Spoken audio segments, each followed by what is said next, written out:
जय हिंद साथियों। आप गोदी मीडिया के इस चैनल पे खबरों की समीक्षा सुन रहे हैं। देखिए, आजकल देश में बड़ी चर्चा है कि बीजेपी सरकार जो है, ये मोदी सरकार, ये देश का बेड़ा गर्क कर रही है, सब कुछ बेचती जा रही है और कोई ऐसा काम नहीं कर रही सिवा प्रोपेगेंडा के। उस दिन मोदी जी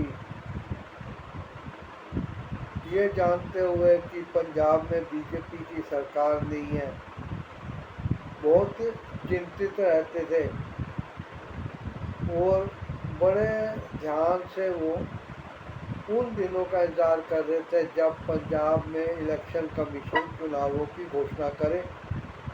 और विधानसभा के चुनाव होने थे तो वो संबित पात्रा को या अनुराग ठाकुर या ऐसे किसी उज्जवल भविष्य वाले प्रवक्ता को, जो कि जब बीजेपी हार जाती है तो संबित पात्रा के मुंह से बोल नहीं निकलते, लेकिन जब सरकार बन जाती है तो संबित पात्रा भी कॉन्फिडेंस से भर उठते हैं। हो सकता है उनको पंजाब का वो मुख्यमंत्री बनाना चाहते हों और वो बड़े चिंतित थे कि जब तक पंजाब में भी मोदी सरकार यानी कि बीजेपी की सरकार ना बने, पंजाब का भला नहीं हो सकता। उन्होंने पंजाब की कई रीजनल पार्टीज के साथ समझौता किया, अलायंस बनाए, लेकिन बात बनी नहीं। इतने दिनों से वो इंतजार में थे और उन्होंने अपने धुरंधर लोगों को लगा रखा था कि किसी प्लान, किसी योजना की कल्पना करें और उसे नाटक के रूप में पेश करने के लिए तैयार करें। उस दिन बेचारे हेलीकॉप्टर से पंजाब जा रहे थे किसी मीटिंग में, रैली में, लेकिन अचानक भगवान जी की कृपा हुई, क्योंकि भगवान भी जानते हैं कि भारत का भला मोदी जी ही कर पाएंगे, तो उन्होंने मौसम थोड़ा ख़राब कर दिया। अब सारे नियमों को जो कि अपनाए जाते हैं प्रधानमंत्री, राष्ट्रपति या किसी मंत्री की सुरक्षा के लिए, प्रधानमंत्री या कोई मंत्री जब सड़क से निकलता है तो पूरा ट्रैफिक कन्वर्ट रोक दिया जाता है, उसको दूसरे रास्ते पे भेज दिया जाता है। उस टाइम मोदी जी के अलावा कोई भी इंसान इस सड़क पे ऐसा नहीं होता जो कोई बड़ा उद्योगपति हो या देश के लिए कुछ कर रहा हो, कोई फैक्ट्रियाँ चला रहा हो, कोई इंस्टीट्यूट चला रहा हो, कोई कोर्स कर रहा हो, कोई नहीं। सारे जो हैं कानून के आगे बराबर हो जाते हैं। अब मोदी जी की गाड़ी जो थी किसानों ने रोक ली। अब वो किसान कहते हैं कि हमें तो जी उधर बुलाया गया था कि तुम इधर आओ, इधर तुम्हारा धरना प्रदर्शन जो है अच्छे ढंग से हो पाएगा। अब मोदी जी को रास्ते में किसान बैठे मिले, कार रुक गई। उनके साथ इतने सुरक्षा कर्मचारी थे, बड़े बड़े कमांडो, और कमांडो भी ऐसे जो पलक झपकते ही मोदी जी को लेके वहाँ से उड़ सकते थे उनकी सुरक्षा के लिए। लेकिन मोदी जी जो थे देश की भलाई के लिए सड़क पे आए थे, तो इतना बड़ा रिस्क लिया गया। कम से कम 20 मिनट तक ओवर ब्रिज के ऊपर गाड़ी खड़ी रही और इतनी अच्छी सिक्योरिटी थी कि कोई हमला नहीं हुआ। हाँ, ये जो न्यूज़ चैनल है ये ऐसे ही कहते रहे कि पाकिस्तान का बॉर्डर और पंजाब का बॉर्डर मिलता है, तो मोदी जी पे हमला, आतंकवादी हमला हो सकता था, लेकिन नहीं हुआ। क्यों? क्योंकि ये मोदी सरकार है। इन्होंने अपने लिए इतनी सुरक्षा घेरा बना रखा है कि किसी परिंदे की हिम्मत नहीं हुई कि वहाँ पर मारता। कोई ड्रोन नहीं आ सकता था उस एरिया में, नो फ्लाइंग ड्रोन। ठीक है जी। कहते हैं उस टाइम पंजाब में मक्खियाँ और मच्छर दूसरे एरिया में चले गए थे, वो भी कह रहे थे कि हम उड़ेंगे तो मिसाइल से दाग दिए जाएंगे। अब मोदी जी रुके रहे उधर, और कैमरा कैमरा उस जगह पे पूरा वीडियो बना रहा है कि कैसे गाड़ी रुकी हुई है, मोदी जी को किसानों ने रास्ता रोक के खड़ा किया हुआ है, मोदी जी इतनी इम्पोर्टेंट मीटिंग में, रैली में जा रहे हैं और प्रधानमंत्री की जान को खतरा हो सकता था, लेकिन हुआ नहीं। हाँ, अब भाई अगर वास्तव में खतरा होता तो क्या कमांडो और सुरक्षा घेरा सिक्योरिटी फोर्सेस ऐसी निकम्मी है कि वो उस टाइम हाथ जोड़ के खड़े रहते सड़क पर? वो भी सड़क नहीं, ओवरब्रिज, ताकि धरती से ऊपर साफ दिखाई दे कि कार खड़ी है। और देखिए मोदी जी जो है एक चाय का बिजनेस करने वाले के बेटे, जिन्होंने खुद चाय बचपन में बेची, उन्होंने माँ के कहने पर भी खुद को रोका नहीं। वो देश छोड़ के नहीं गए, लेकिन घर छोड़कर वो निकल गए, क्योंकि उनको संन्यास के मार्ग पे चलना था, त्याग के मार्ग पे, और एक दिन देश के लिए कुछ करना था। उसकी माँ ने कहा था कि तुम घर पे रहो, चाहे पढ़ो मत, लिखो मत, लेकिन तुम देखो तुम्हारे घर में जो काम हो रहा है उसको सीखो, उस काम को करो। लेकिन नहीं, सब कुछ त्याग के वे चले गए। उसके बाद उन्होंने बहुत संघर्ष किया। संघर्ष करते हुए वो फिर एक दिन बीजेपी के अंदर स्थान पा गए, और धीरे धीरे करते करते उनकी इतनी पहुंच हुई कि गुजरात के मुख्यमंत्री के बाद वे भारत के प्रधानमंत्री ही बन गए। अब दुनिया में भारत का डंका बज रहा है। वो आए दिन विदेश जाते हैं, विदेश में जाके वो भारत के बारे में चर्चाएं करते हैं, योजनाएं बताते हैं, लोगों को कहते हैं कि भारत में इन्वेस्ट करो।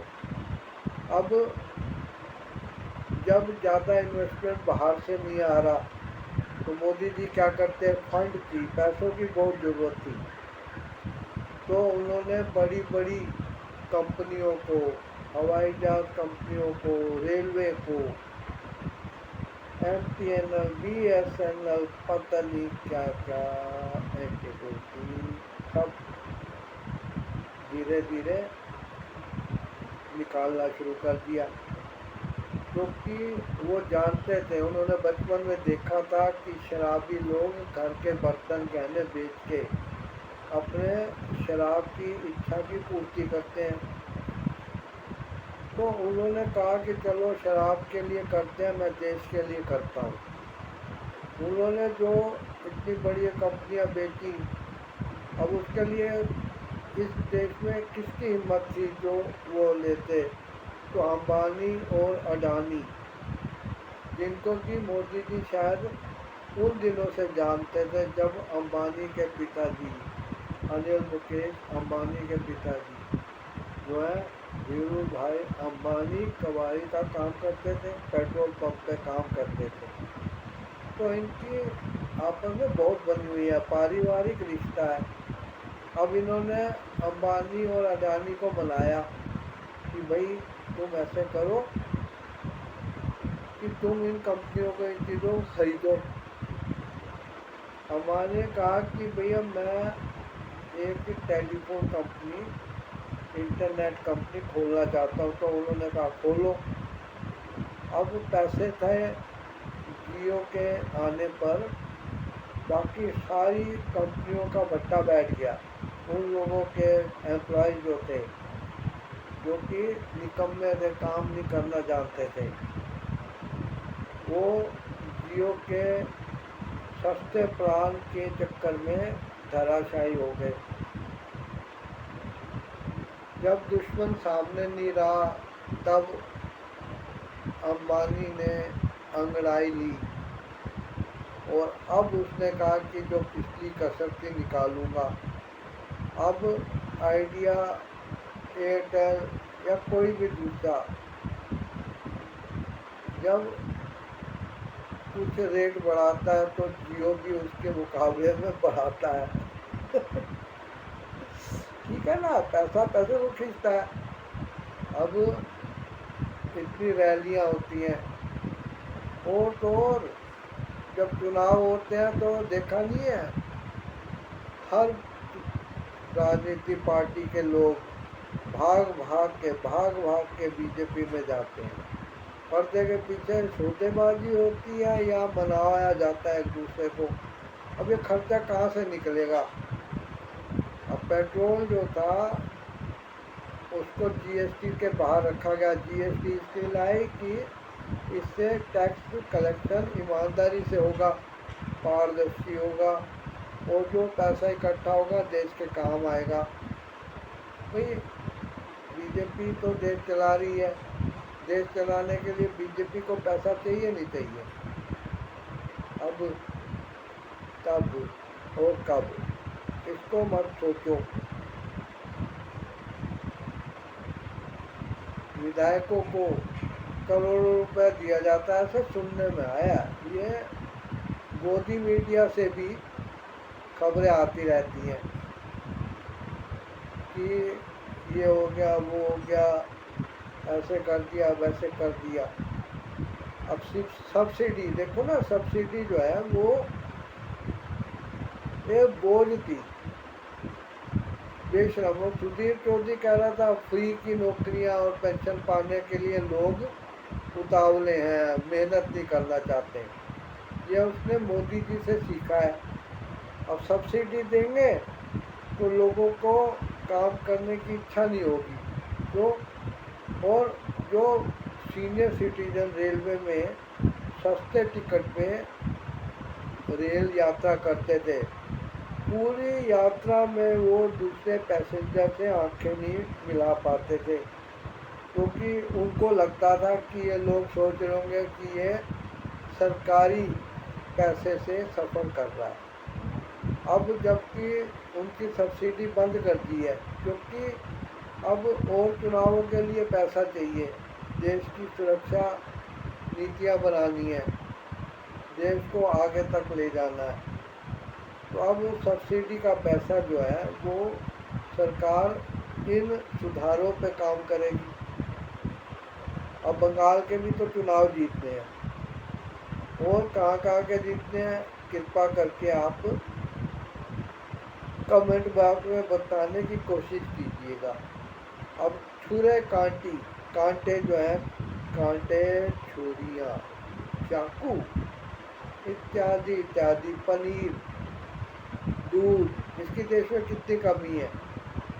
और लोग दर्जनों चाकू, दर्जनों कांटे, दर्जनों छुरियाँ घर में शेल्फ में रखते हैं, दराजों में रखते हैं। अब देखो उन पर जीएसटी लग गया तो कम से कम लोगों के हाथ तो रुकेंगे। अब सिलेंडर जो था उसका बहुत मिसयूज होता था, लोग सिलेंडर में चूल्हे पे जलता हुआ छोड़कर पिक्चर चले बाजार चले जाते थे। गैस सिलेंडर ऐसे जलता रहता था, क्योंकि जनता को कोई चिंता नहीं थी कि उनकी जेब से ज़्यादा पैसे जाएंगे। उनको पता है जो मैं खर्च करूँगा उसमें 100-150 बैंक में आ ही जाएंगे। अब मोदी जी ने सोचा कि लोगों को ठीक किया जाए, तो उन्होंने सब्सिडी बंद कर दी। अब सब्सिडी बंद कर दी है तो लोगों ने खाना पकाना कम कर दिया, सिलेंडर का खर्चा कम हो गया। आपके क्या विचार हैं? आशा करता हूँ आपने ये जो खबरें हैं उनकी समीक्षा सुनी और इससे आपने कुछ सीख हासिल की है। ऐसे ही सदा जुड़े रहने के लिए इस चैनल को सब्सक्राइब ज़रूर करिएगा, वीडियो को लाइक करिए, शेयर करिए, ताकि जिन लोगों को समझ नहीं है कि सरकार कितना भला कर रही है उनको भी सब पता लग जाए।